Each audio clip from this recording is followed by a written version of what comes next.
আসসালামু আলাইকুম। ওয়ালাইকুম আসসালাম। আজকের এই ভিডিওতে আমি একজন বিশেষ মানুষের সাথে কথা বলবো, যার থেকে আমি অনেক ইন্সপায়ার হই। উনি হলেন আমার ভাইয়া ডক্টর আব্দুল্লাহ নাম।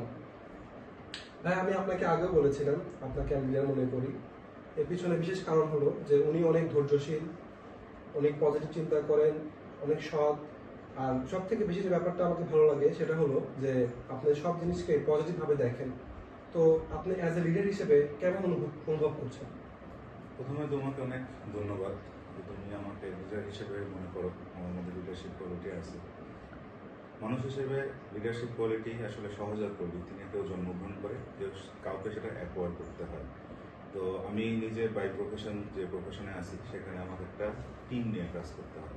তো সেই টিমে অবভিয়াসলি টিমটা নিয়ে কাজ করতে হলে সেখানে আমাকে লিডারশিপ নিতে হয়। হয়তো বা আমার লিডারশিপ সহজাত ছিল না, আমাকে একবার করতে হয়েছে, বা ছিল, সেটা আমি হয়তো বা জানি না। তো এই যে লিডারশিপ টেক আপার হ্যান্ড নেওয়ার জন্য, সেটার জন্য আমাকে চেষ্টা করতে হয়। তার জন্য যতগুলো গুণাবলী বিশেষ করে দরকার, সেটা হচ্ছে অনেস্টি, মানে সততা, ধৈর্যশীলতা, পরিশ্রমী এবং পজিটিভ চিন্তা করা। আমি যদি পজিটিভ চিন্তা না করতে পারি তাহলে তো হবে না। এখন আসো অনেক সততা। একটা গ্রুপ অফ পিপলকে নিয়ে কাজ করতে গেলে তার লিডার যদি সৎ না হয়, তাহলে তো তার যে সহকর্মীগুলো থাকবে তাদের কাছ থেকে সৎভাবে তাদের কাছে কাজ করানো সম্ভব না। সেকেন্ড হচ্ছে পরিশ্রম।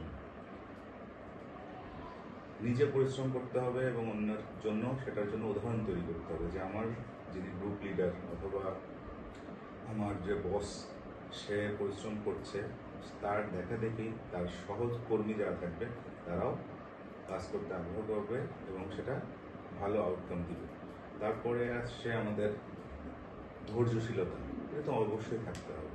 অনেকের সাথে আমাদের চলতে হয়, বিভিন্ন রকম কাজ করতে হয়, বিভিন্ন মানুষের সাথে কাজ করতে হয়, বিভিন্ন মানুষের প্যাটার্নটা ভিন্ন।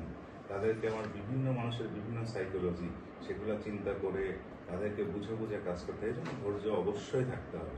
সেকেন্ড হচ্ছে পজিটিভ চিন্তা করা। পজিটিভলি যদি আমি চিন্তা না করতে পারি তাহলে আমরা কোনো কাজই কিন্তু করতে পারবো না। একটি কাজ করতে গেলে আমাদেরকে পজিটিভ নেগেটিভ সবই আসবে। তখন আমাকে পজিটিভলি চিন্তা করতে হবে এই কাজটা কীভাবে পজিটিভভাবে আমরা করতে পারবো।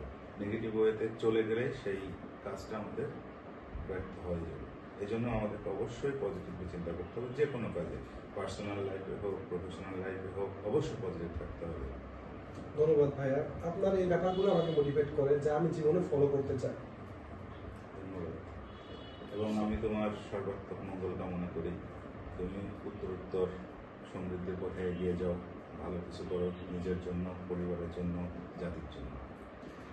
শেষ কথা একটা কথাই বলতে হয় যে পজিটিভিটি মানুষের জীবনে অনেক বড় ভূমিকা রাখে, অ্যান্ড এই কারণে আমার চোখে আমার ভাইয়া একজন রিয়েল লিডার।